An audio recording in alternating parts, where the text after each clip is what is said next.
Balikan natin ngayon ang impeachment complaint. Oo, dami lang naman yun. That's a dummy complaint. Yung sabi nga ni Congressman Erice, that lawyer is the lawyer of Lisa Marcos against Glenn Chong. Oh. Paano kami maniniwala dyan? Just did that para mabar yung any other complaint. Nag-file pa rin ng Makabayan. Yan naman ang gusto ko sa Makabayan, consistent. BBM resign, Sara resign.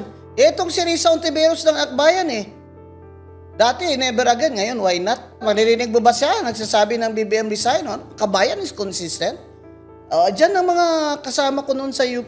Mga kabatch ko yan si Lisa Masa. Consistent yan. Di ba? Akbayan, gusto nila, Sara i-impeach, tsaka na lang daw labanan si BBM. What kind of thinking is that? Anong klaseng strategy yan? I think ang gusto talaga nila mayari is BBM gang will support her either as vice president, di ba? Pero dreaming na yan na tatakbo sa president dahil hindi tatakbo ang BBM gang.